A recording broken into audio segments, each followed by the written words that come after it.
Oke, shalom. Shalom. Salam damai dan salam kasih di dalam kasih Tuhan Yesus Kristus. Pada malam hari ini kita sangat bersyukur karena kita masih boleh berhubungan melalui siaran walaupun tidak bersama-sama. Kita sudah sampai kepada bab yang ketiga dalam pasal kitab Yunus. Dan kitab itu sudah kita selidiki dari awal, baik daripada pengenalan maupun sampai kepada apa yang telah Yunus lakukan. Dan pada malam hari ini berdasarkan kitab Yunus pasal yang ketiga, saya mengambil satu tajuk atau tema, yaitu menanggapi suatu perintah dan hukuman. Yang pertama, kita akan melihat bagaimana Yunus diarahkan menyampaikan perintah Allah. Ayat yang pertama, dia berkata demikian. Datanglah firman Tuhan kepada Yunus untuk kedua kalinya. Demikian, bangunlah, pergilah ke Nineve, kota yang besar itu, dan sampaikanlah kepadanya seruan yang kufirmankan kepadamu. Mari kita berdoa. Bapa kami di sorga, pada saat ini kami mau mendengar apa yang Kau sampaikan, khususnya kepada kami pada malam hari ini. Kami tahu dalam masa-masa seperti ini, kami mau Tuhan bekerja. Oleh karena itu, biarlah melalui firman Tuhan yang singkat, kami mendapat satu kekuatan untuk menanggapi apa yang haruslah kami lakukan berdasarkan perintah Tuhan. Inilah doa kami. Dalam nama Yesus kami sudah berdoa. Amin. Tadi kita akan membaca bagaimana Yunus telah menerima satu perintah yang dari Allah yang harus dilakukannya di kota Nineve, di mana dia telah diarahkan untuk menyampaikan perintah itu yang seharusnya perlu kita tanggapi. Apakah perintah yang dinyatakan oleh Yunus ke dalam kota Nineve? Perintahnya hanya singkat saja dan perkataan itu pendek. Di dalam ayat yang keempat, perintahnya begini. 40 hari lagi maka Nineve akan ditunggang balikan. Sekali lagi saya ulangkan, 40 hari lagi maka Nineve akan ditunggang balikan. Itu adalah perintah yang disampaikan oleh Allah kepada Yunus dan disampaikan ke kota Nineve yang sebenarnya kota yang besar.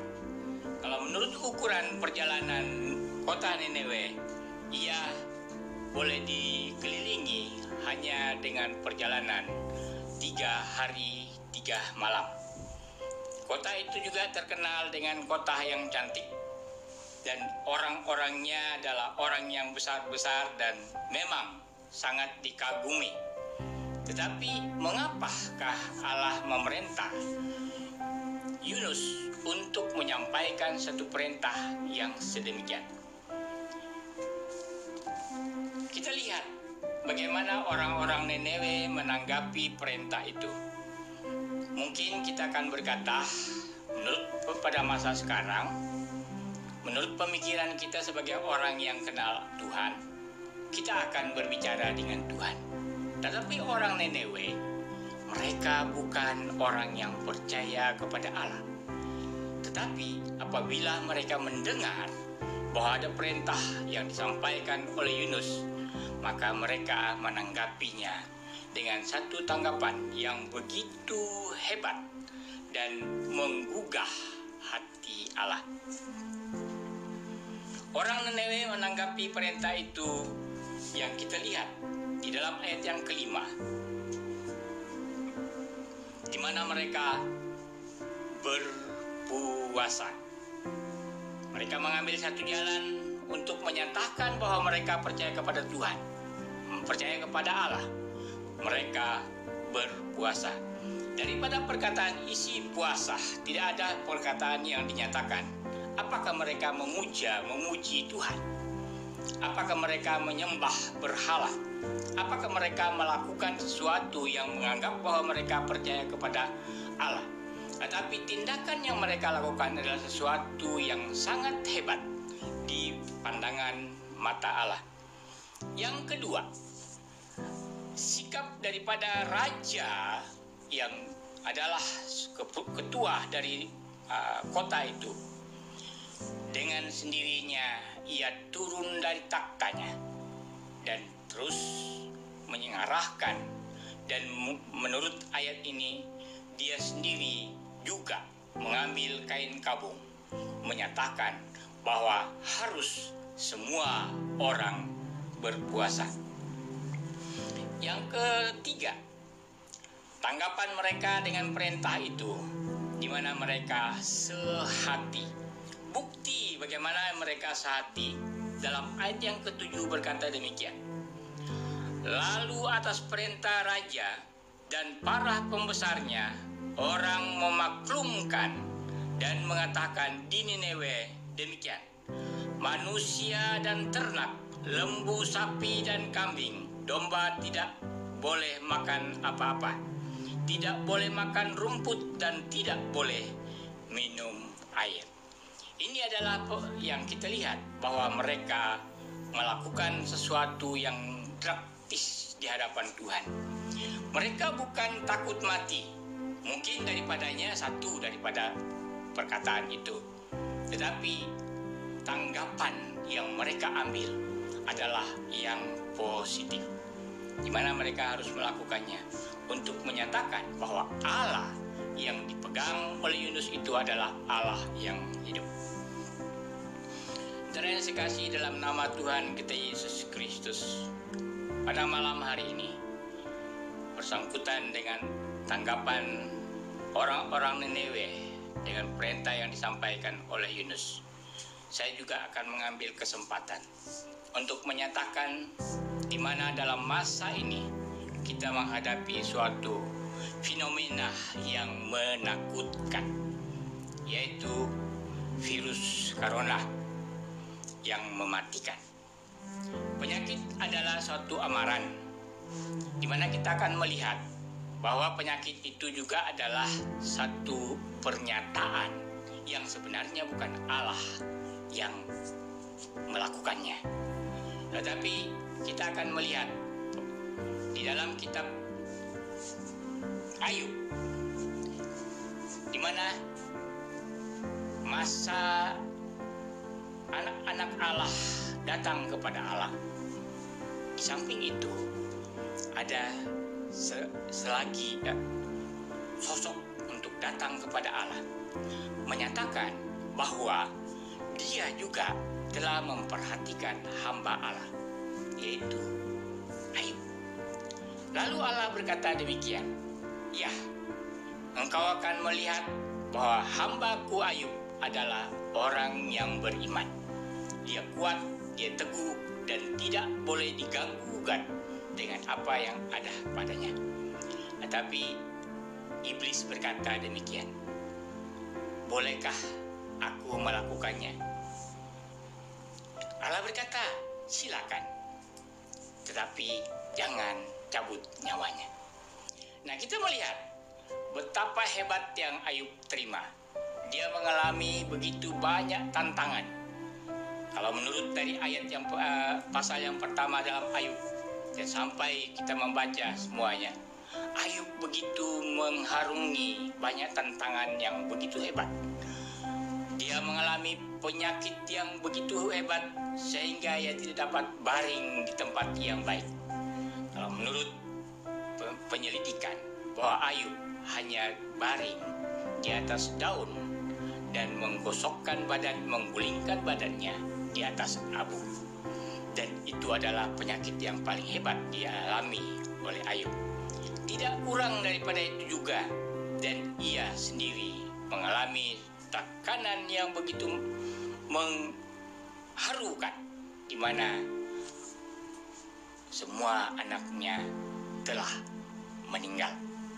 Nah, Apakah tanggapan kita dengan amaran yang pada masa ini adalah di dalam hidup kita? Mungkin kita katakan, ya, virus itu bukan dari Allah, memang benar.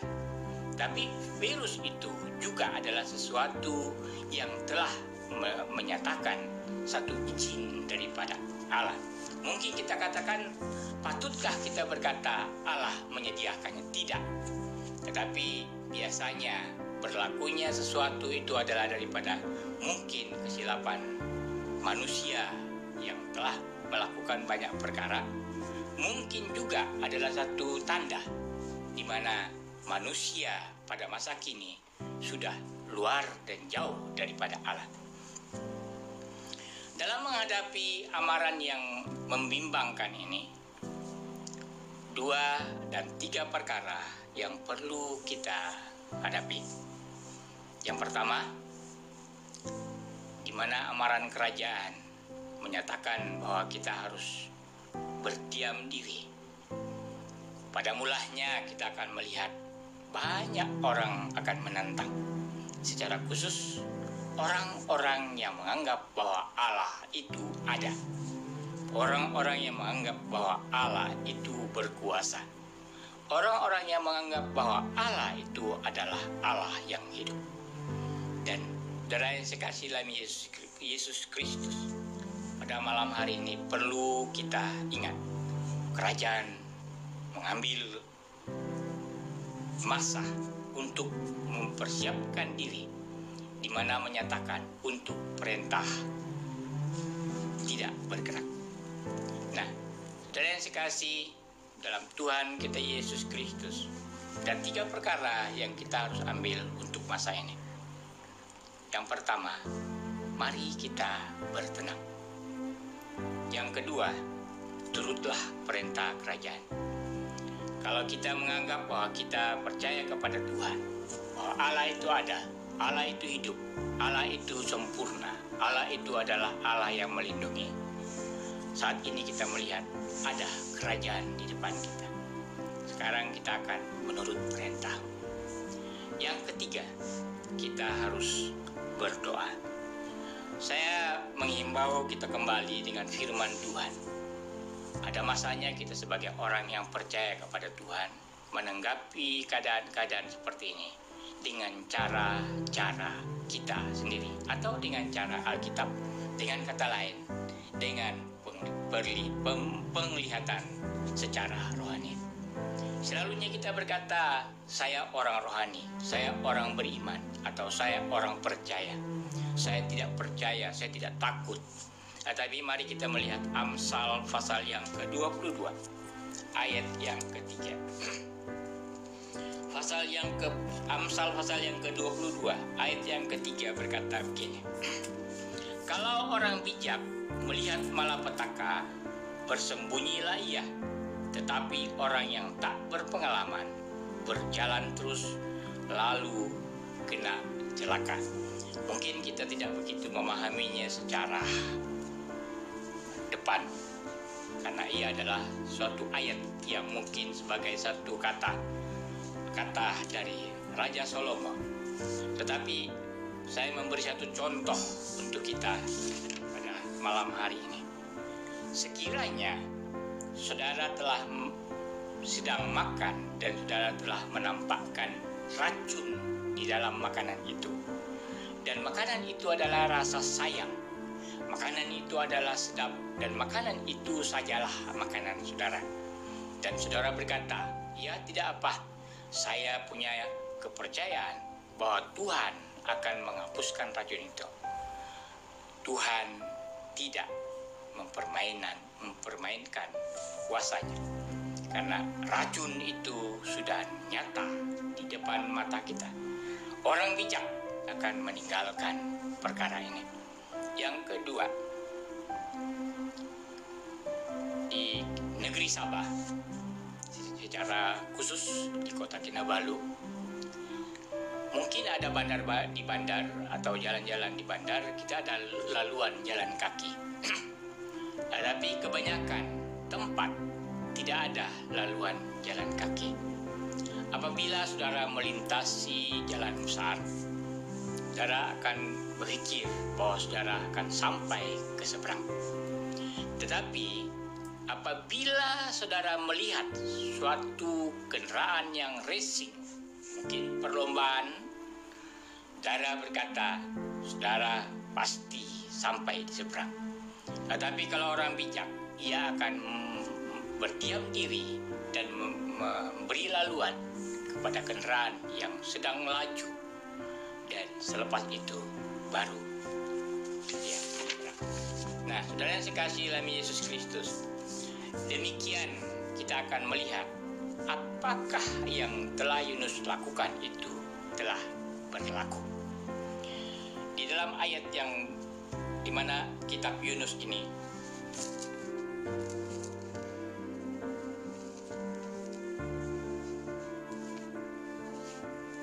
dalam ayat yang ke-10, ketika Allah melihat perbuatan mereka itu, yakni bagaimana mereka berbalik dari tingkah lakunya yang jahat, maka menyesallah Allah karena malapetaka yang telah dirancangkannya terhadap mereka, dan ia pun tidak jadi melakukannya.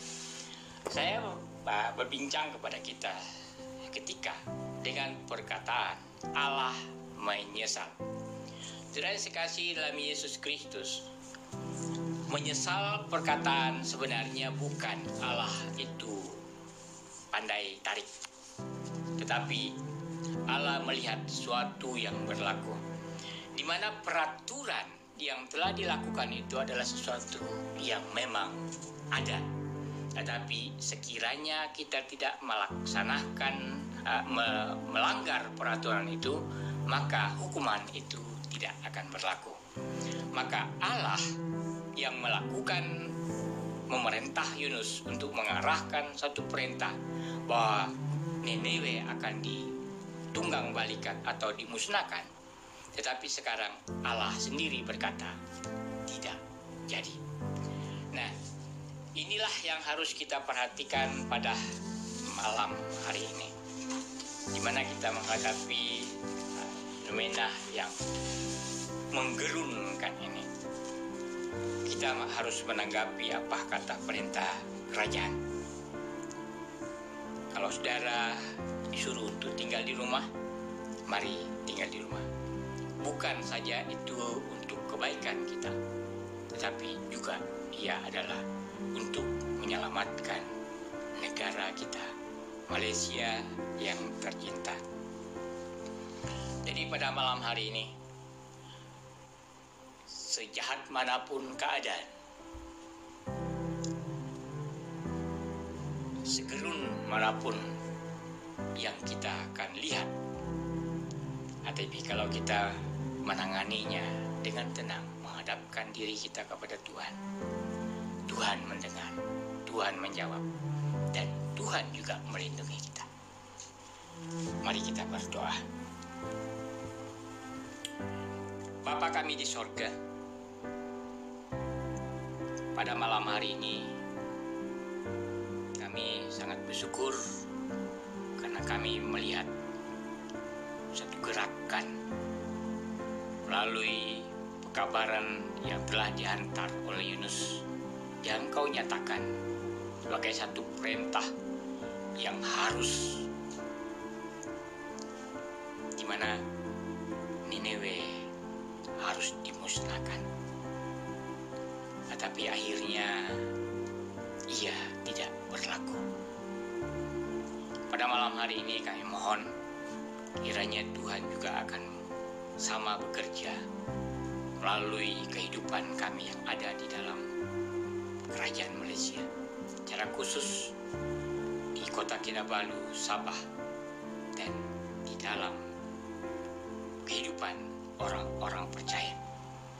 Kami mau Tuhan campur tangan supaya kami dapat melihat kalau ia berlaku karena keadaan kami, mungkin ada dalam hidup kami hanya menjadi orang yang percaya dan tidak melakukan apa-apa di hadapan Tuhan.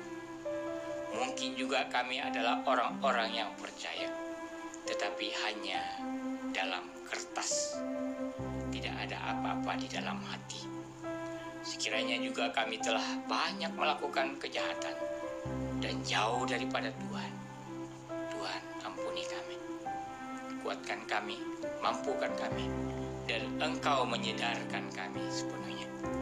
Baik bagi kami yang percaya kepada Yesus Kristus, baik bagi mereka yang belum kenal Yesus Kristus. Terima kasih Tuhan. Inilah doa kami. Dalam nama Yesus kami sudah berdoa. Amin. Oke. Tuhan memberkati. Amin.